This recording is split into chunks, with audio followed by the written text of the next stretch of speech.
The time that I was going to the Mayo Clinic in Minnesota, I was living in Iowa. I would have to wake up early in the morning, and it was not always warm.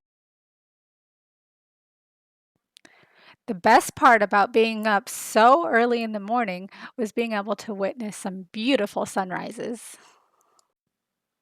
You know you're getting close to the hospital when you start to see the sky bridges. I mean, these things are everywhere, especially in the downtown area, and they even have them decorated for the holidays. The main parking garage at the Mayo Clinic is called the Damon Ramp. Now, this parking garage will fill up even if you get there early. So, you may find yourself having to park at one of their many other parking garages. Luckily, their parking garages are all connected to the Mayo Clinic through what's called the subway system. I'll talk about this a little bit more later on in the video. But if you have to park at one of the further parking garages, it's a much longer trek to get from there to the actual Mayo building. Are you the type of person that stops and notices the flowers on the way to the parking garage? Let me know in the comments below. If you go online for all campuses, you can find that there is a full campus map. This is great because you can click on the campus map, and once you click on this, there'll be a brochure, and you can print this brochure and have it before you even arrive at your appointment. On top of printing this brochure, you can also save it. Inside is everything you need to know as far as getting around, the driving directions, and all the different maps for the subway level, lobby level, the downtown campus, and the St. Mary's campus.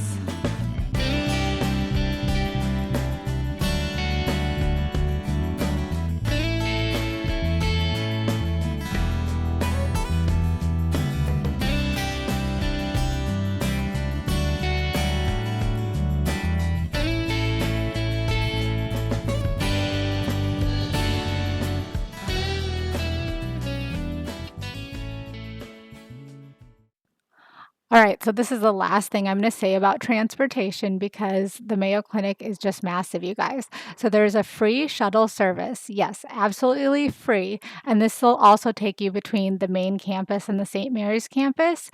And I didn't know about this nor the subway system in between the campuses or even the subway system that took you between the parking garage and the main campus during my first visit. And as you guys know, this was in the middle of winter. So here I am trying to even find the skyway that connected the parking garage and the main hospital. And I couldn't even find that. So I'm like crossing the streets at the light. It's like negative temperatures. It's so cold outside. It's windy because it is so windy in Minnesota at the Mayo Clinic, especially just every time. It doesn't matter if it's winter or not. And so it's cold, it's windy. I'm out there trying to navigate these streets to go to the different buildings. And that was not just at the parking garage trying to do labs across the streets. It's just not a good picture. So don't make my mistake. Utilize the subway, utilize the shuttle. They have them for a reason. But if you take advantage of their free transportation systems, it's really nice. It's really helpful, and it'll make your time up there much better. This is looking inside the Gonda building atrium. The bronze Man of Freedom sculpture is a 28-foot tall male figure that only wears a fig leaf. The Croatian born artist died in 1962, only 8 years after making the thing. This is also a main cross section of the subway, but my favorite part here is it has one of the grand pianos you can find at Mayo, and yes, sometimes there will be music. You'll see even just going to the elevators how nice the Mayo Clinic is. But beware, not all elevators go to the top floor, so you'll have to pay attention which elevators you take and how far high they go. Seating is pretty standard at both the Mayo Clinics, but I would have to say that I do prefer labs at the Mayo Clinic in Minnesota better than the labs done at the Florida Mayo Clinic. They seem to go much faster, and even though they are a bigger lab area and handle more people, it just seems to be a smoother sailing ship. On certain floors, you can grab yourself a even comfier chair with an ottoman, so keep your eye out for that. And some of them will even have a nice view out the window. I was also able to find a love seat to kind of lounge around on. Now, they did used to have puzzles. Now, this was before COVID, so I don't know if they still do that today, but it was nice to have that to kind of pass the time. I would always schedule multiple appointments throughout the day while I was up there and see different specialists.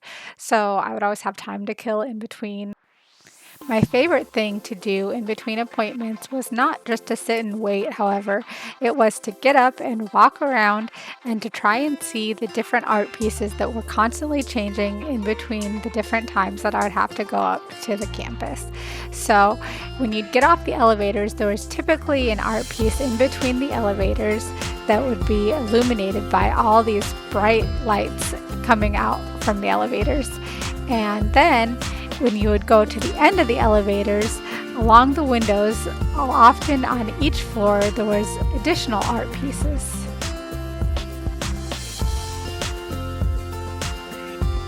And of course, always take time to stop and take in the view.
My two favorite places at Mayo Clinic became their Research and Information Center. Here you could find out about their clinical trials and all their latest research, and they would have a bunch of free pamphlets and information that you could take home. They also had videos, and Heritage Hall was cool because they had bookmarks that you could take home for free. Now, the Florida Mayo Clinic had a very similar type Heritage Hall section, but it was much, much smaller. So this one was the main event. In this museum is the origin story of the Mayo Clinic. The Mayo Clinic was born in a storm. It was created by two brothers, William and Charles, two sons of a doctor who had moved to Rochester from England in 1864. The boys helped their father in his practice when he was mayor of Rochester from 1882 to 1883. On August 21st in 1883, three powerful tornadoes ripped through southeast Minnesota. One with a path up to a mile wide hit Rochester. The northern third of Rochester was devastated. 24 Rochester residents were killed and at least 200 were injured.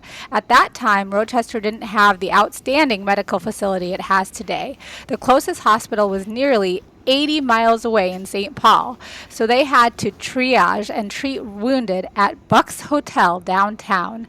They recognized right there that Rochester needed a hospital, and it all started from there beginning with St. Mary's campus. There's actually a short movie you can watch online about this and a more detailed history, so I will link both either in my video description or in the comments when I post this video.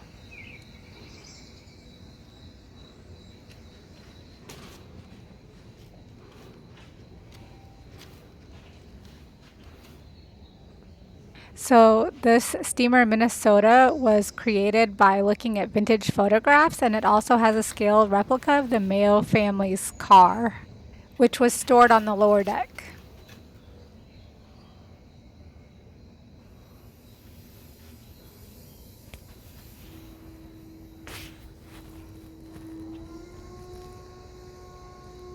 Over here is just more information about the car being stored underneath the boat. You can actually see a picture that they got from that, and it talks about the miles that they drove.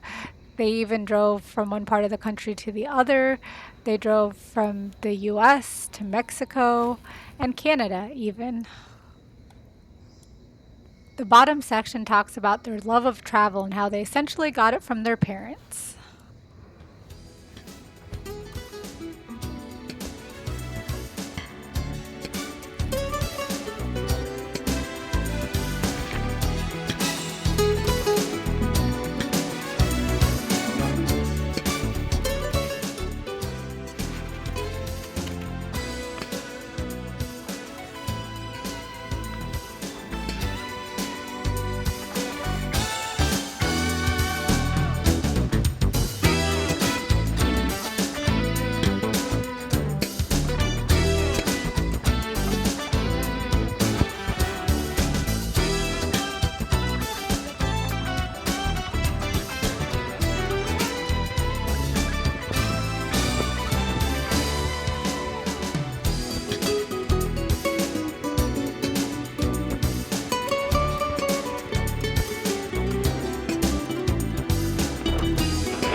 So over here is the video that explained how this pump actually worked. I probably didn't stop long enough to watch this.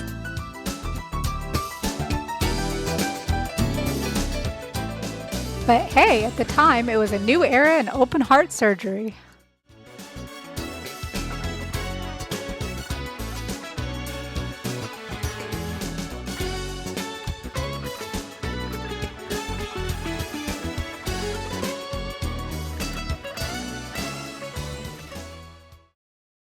Now let's switch over to Florida's Mayo Clinic. They both have lots of artwork on the wall, but Florida's, of course, is going to have more of a tropical vibe.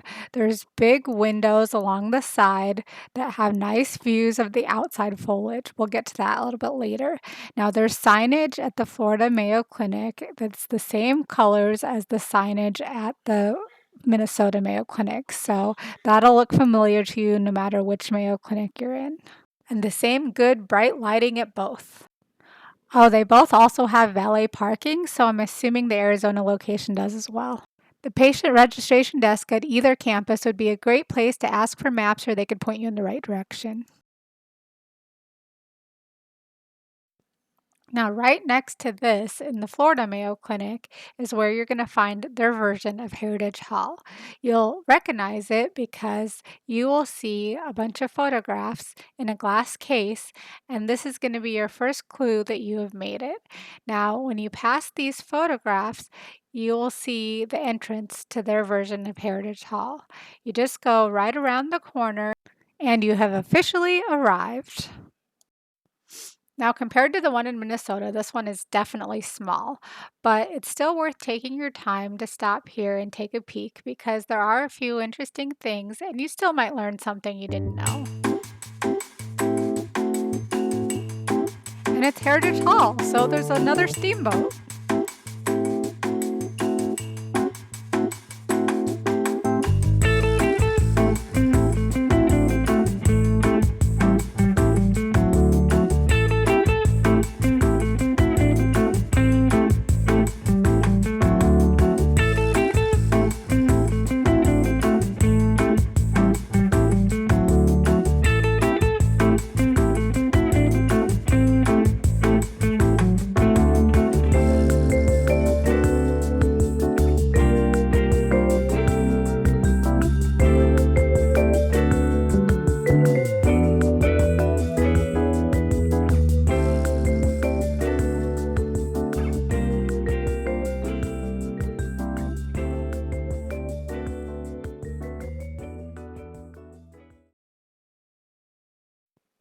Now, there are some very nice features walking the grounds at the Minnesota Mayo Clinic because it is the main Mayo hospital, but I cannot say enough about the grounds at the Florida Mayo Clinic. I mean, it is Florida, so come on. There are several ponds throughout the facility that have different water fountains, and so that just sets the ambiance. And as you're walking around these ponds, you might see some natural Florida birds enjoying the nature just as you are. So those are fun to spot. I enjoyed looking at this one as I was walking the grounds. If you know what kind of bird this is, let me know in the comments. I'd love to hear it.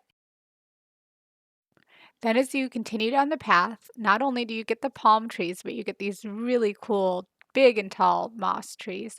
So you get plenty of shade, which is really nice for those hot summer days. This is a long walking path, so it's got plenty of length for you to stretch your legs in between appointments. There's lights on it, so at nighttime it's illuminated, and there's lots of benches around the fountains, so you can just sit and relax and take in the nature. And it's a great place to just get fresh air so you're not stuck inside the building the whole time.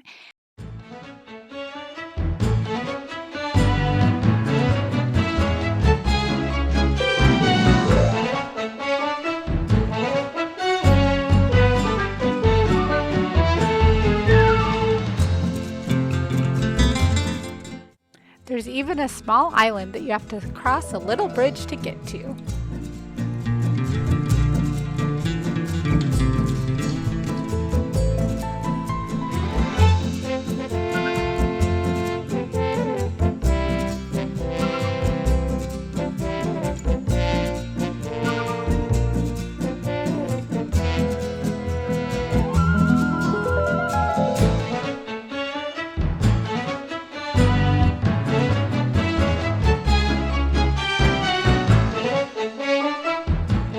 Here you can find a fountain and some extra benches where you can sit and enjoy the fountain in the pond that's in front of the main Mayo building in this Florida clinic.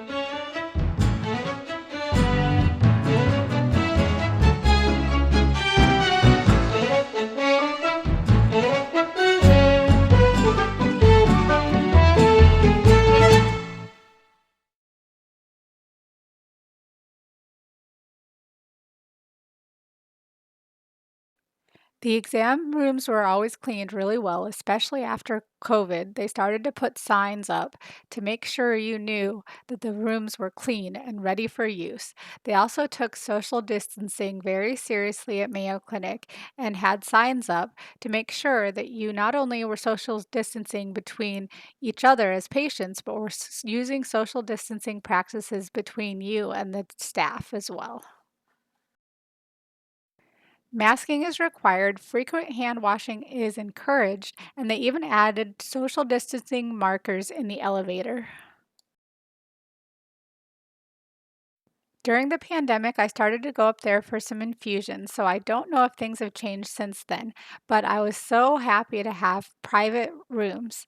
And you got to lay down into a bed, so that was super comfortable. I was very lucky to have a window both times. One of the times I had my own bathroom, so that was really nice too, and they would let you bring food in there. So all in all, it was really nice to do infusions up in Rochester. Until I learned that they had color-coded handouts by the elevators. I took pictures so I remembered where I parked and what elevator I used. I hope you learned something from this video. Please remember to like and subscribe, and thank you for watching.